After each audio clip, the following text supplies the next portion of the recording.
ಇದು ಎಲ್ರಿಗೂ ತುಂಬಾ ಇಷ್ಟ ಆಗುತ್ತೆ. ಖಂಡಿತ ಸಂಜೆ ಟೈಮಲ್ಲಿ ಅಥವಾ ಮಕ್ಕಳು ಸ್ಕೂಲಿಂದ ಬಂದಮೇಲೆ ಮಾಡಿಕೊಡಿ.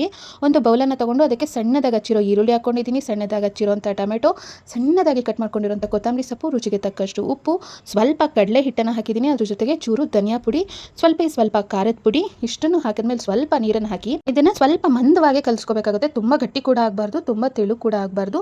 ನೋಡಿ, ಈ ಕನ್ಸಿಸ್ಟೆನ್ಸಿಗೆ ಹಿಟ್ಟನ್ನು ಕಲಿಸ್ಕೋಬೇಕಾಗುತ್ತೆ. ನೋಡಿ, ಇದು ಸಿದ್ಧ ಆಗಿದೆ. ಇದ್ರ ಜೊತೆಗೆ ಬೇಕಾಗಿರುವಂಥದ್ದು ಬ್ರೆಡ್. ನಿಮ್ಗೆ ಯಾವ ಬ್ರೆಡ್ ಬೇಕಾದ್ರೂ ತೊಗೋಬೋದು, ಬ್ರೌನ್ ಬ್ರೆಡ್ಡಾದ್ರು ತೊಗೋಬೋದು ಅಥವಾ ಈ ಥರ ಬ್ರೆಡ್ಡನ್ನಾದ್ರು ತೊಗೋಬೋದು. ತವನ ಕಾಯೋದಕ್ಕೆ ಅಂತೇಳಿಟ್ಟು ತವ ಮೇಲೆ ಸ್ವಲ್ಪ ಎಣ್ಣೆನ ಹಾಕ್ಕೊಳ್ತಾ ಇದ್ದೀನಿ.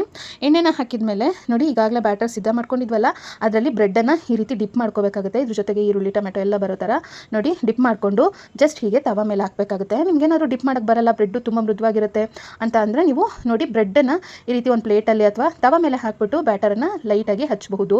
ಈಗ ಲೈಟಾಗಿ ಎಣ್ಣೆಯನ್ನು ಹಾಕ್ಕೊಳ್ತಾ ಇದ್ದೀನಿ.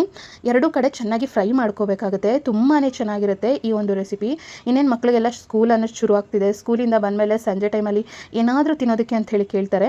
ಆ ಥರ ಇದ್ದಾಗ ಈ ಒಂದು ರೆಸಿಪಿಯನ್ನು ಪಟ ಅಂತೇಳಿ ಬೇಗ ಕೂಡ ಮಾಡ್ಕೊಳ್ಬಹುದು. ತಿನ್ನೋದಕ್ಕೂ ಕೂಡ ಅಷ್ಟೇ ತುಂಬಾ ರುಚಿಕರವಾಗಿರುತ್ತೆ, ಯಮ್ಮಿ ಆಗಿರುತ್ತೆ. ನೋಡೋದಕ್ಕೂ ಕೂಡ ಅಷ್ಟೇ ತುಂಬಾ ಕಲರ್ಫುಲ್ಲಾಗಿ ಕಾಣಿಸುತ್ತೆ.